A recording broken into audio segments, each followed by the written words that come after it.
So ito yung broken solar panel natin. Yan. So makikita nyo may mga basag-basag yan. So malaking bagay na yun para sa mga budget meal na katulad ko, no. Huwag niyong pilitin na bumili nung sobrang mamahal, no. Huwag kayo magpadala sa sales stock kasi alam naman natin na marketing strategy.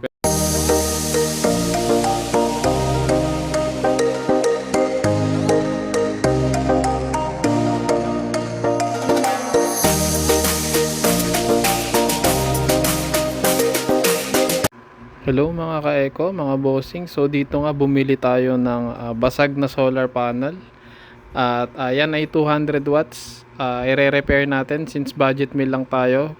Ganito ang gagawin natin. Lalagyan natin ng epoxy resin yan. So let's go. At eto na nga yung nabili natin sa Unli Solar Marketing Cainta branch, no. So, eto na yon.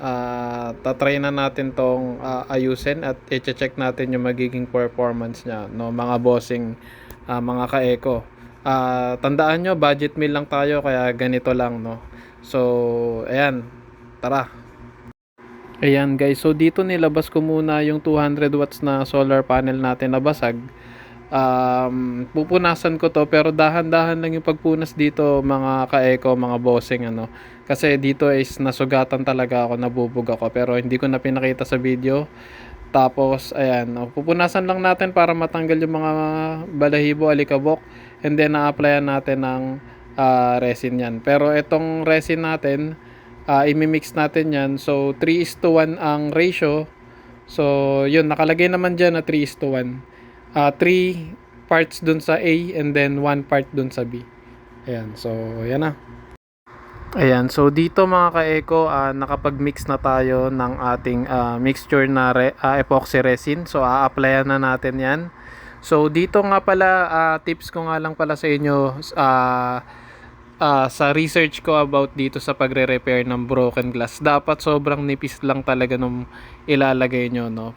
Pero dito ang ginawa ko is ninipisan ko muna sa simula para makover yung mga cracks, yung mga basag, and then basta panoorin nyo magsa-second session. Ay, hindi ko na binidyo yung second session pero naglagay pa rin tayo ng sobrang nipis ulit, no, para ma-make sure natin na wala talagang leaks na papasok doon, no.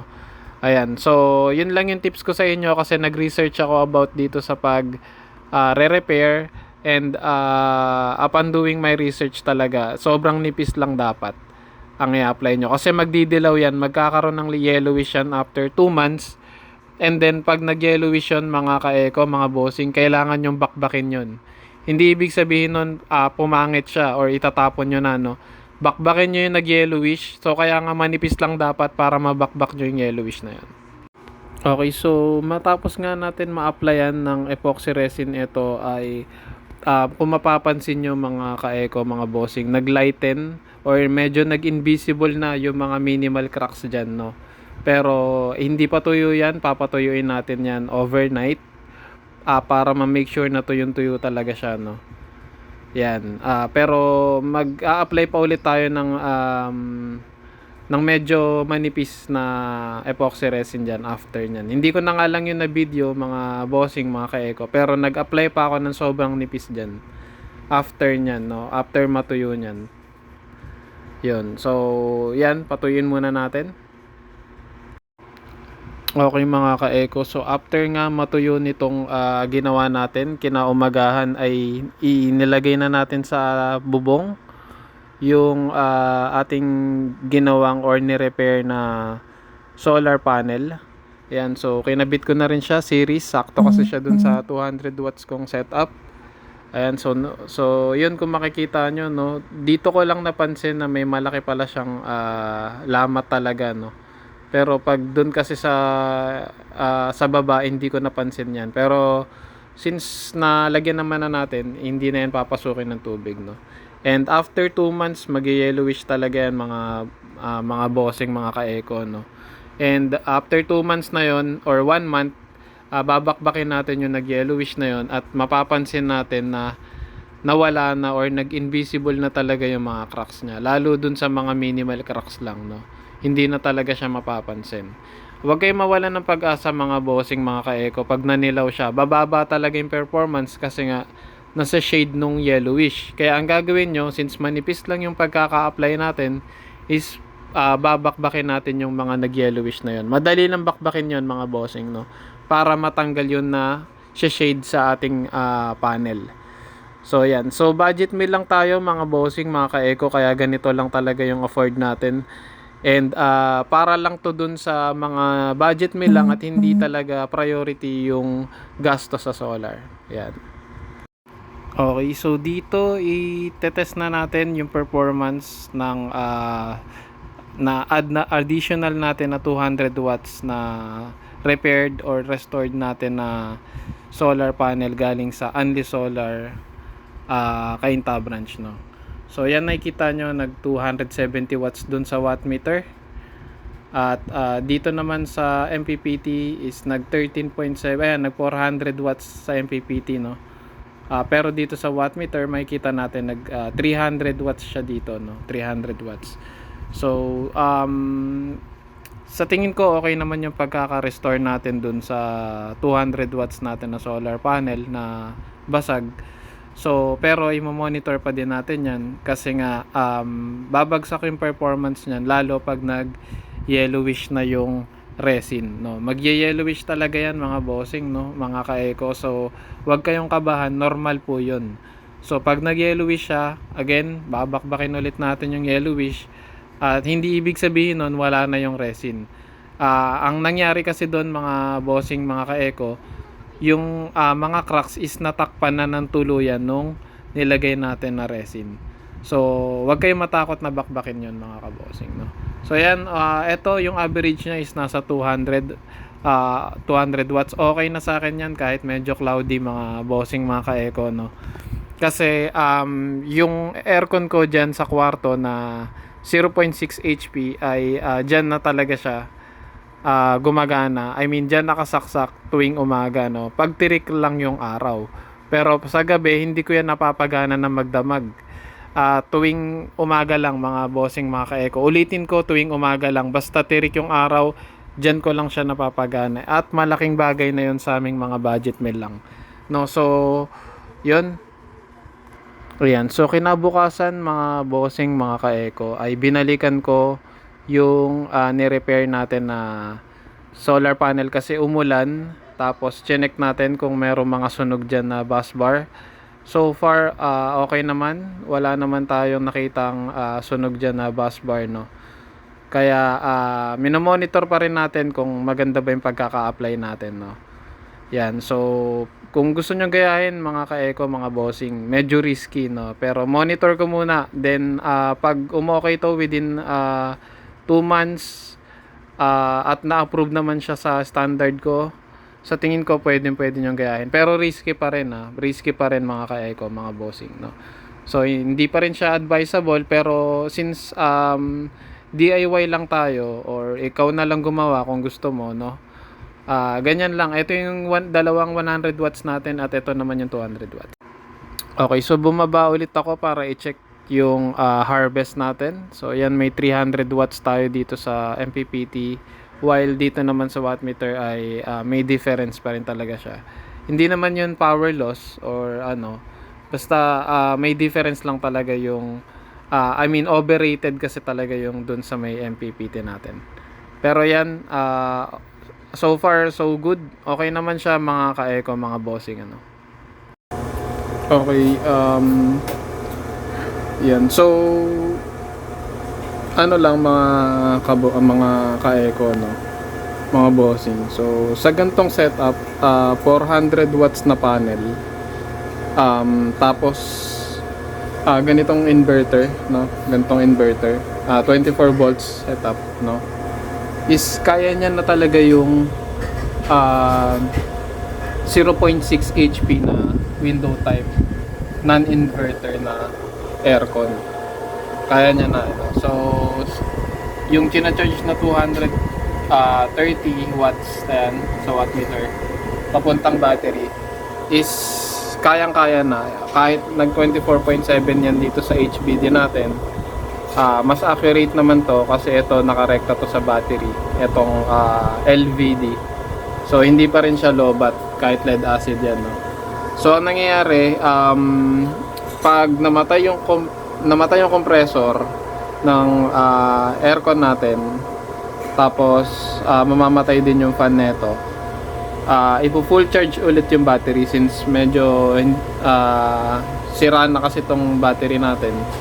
Mabilis siya ma-full charge, no? Ayan, so eto sa average na 200 watts, 230 watts, kayang-kaya niya i-full ulit yung battery. So umiikot lang yung cycle nung ano, no? So pag namatay yung compressor ng aircon, mafu-full charge ulit yung battery yan. So ayan, 25.5, actually full charge na yan. Ang kailangan yan lang i-full yung floating charge, no, ng battery, which is nasa 27.4 ata yung floating charge nito. Ayan, so sa ganitong harvest niya ng MPPT natin 329, 230 sa actual papuntang battery, goods na yan para patakbuhin yung 0.6 HP na aircon natin, no? Basta ang settings is 5, kasi yung settings ng aircon ko is 1 to 7 yung thermostat. Nakalagay lang siya kanina sa 5 pero masyadong malakas ito, so na-full agad yung battery natin, kaya nilagay ko siya sa 6, kaya pa din, no? Nakalagay siya sa 6. Basta kahit medyo cloudy, okay, goods na goods yan, no? Pero ang goal natin talaga is kahit kumulimlim is mapapatakbo ko yung aircon, no? Yun ang pinakang goal natin sa mga budget meal lang ito, applicable lang ito sa mga budget meal, mga boss, no?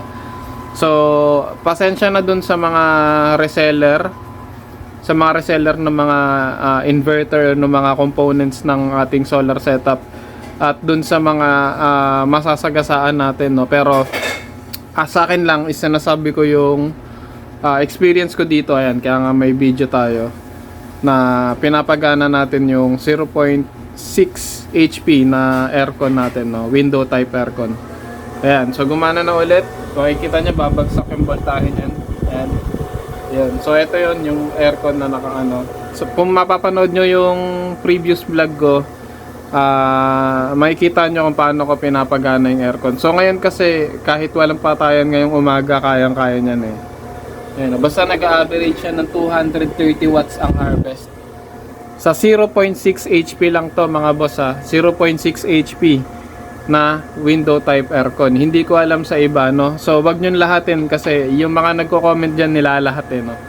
Yung iba kasi masyado ng overkill yung setup nila at napakamahal ng gastos. Umaabot ng 90k, no? So pasensya na doon kung mga installer man kayo, technician, electrical, no, kung trabaho nyo yan, pasensya na kung masasagasaan ko kayo. Pero sa akin kasi nandun ako sa side ng mga budget meal, no? So eto mga boss, wag kayong matakot bumili niyan dahil sobrang kayang-kaya niya yung 0.6 HP, no? So wag kayong maniwala dun sa mga ibang nagko-comment sa video natin na hindi kaya, mahina, wag paasahin. Eto kayang-kaya niya. Hindi nga lang niya kaya ng buong magdamag. Dapat may araw. Mga boss, makinig kayo, no? Mga bossing, dapat may araw. Sa gabi, hindi siya pwede sa gabi kasi hindi kaya ng battery. Okay, ulitin ko, hindi kaya ng battery, mga bossing, ha. Kaya ang ginagawa ko is nag-oversize kagad ako ng panel kasi nga hindi kaya ng battery. Wag niyo ipagpilitan yung mga bossing, ha, yung magdamag. Kasi yung mga nagko-comment sa akin, pinagpipilitan nila na etong setup ko is pang magdamag. Pang araw lang to, pang araw lang, no, pag may araw lang. 'Yon. Ulitin ko, etong setup buong araw na kakayanin niya yung aircon yan. Kahit medyo sira yung battery natin, ayan, napapatakbo natin, no. Hindi tayo nagsisinungaling dito, mga bossing, ha? Hindi ako gumagawa ng magic dito. So, yung mga link ng bawat components ko, kahit affiliate ako niyan, no, at least tested ko na, no. At least tested ko kaysa dun sa mga nag-affiliate lang na bigla lang nagsisend ng mga ganyan-ganyan. Marami yan sa mga groups natin, no. Pero ito kasi is tested ko na. Kahit nga itong mga budget meal lang yan. Peke daw, mga ganyan. So okay lang mga boss, no? So basta sa ganito is napapatakbo ko yung 0.6 HP. Monitor natin kung kaya ng months, years, yung ganito, kung tatagal ba sila, no? Pero kung gusto nyong gayahin, pwede naman, no? Pwede naman. So mag-take din kayo ng risk kung gusto nyo. Pero sa akin kasi working siya. Month ko na siya nagagamit, no? Ang ganito. So paulit-ulit tuwing umaga, basta matingkad yung araw. Ayan, papaganahin natin yan. Okay? Maraming salamat sa pagnood nitong video na to. Subscribe kayo mga boss. Lagi tayong mag-update dito sa gantong setup. Under 11K setup. Wala pang battery yon kasi may battery na ako.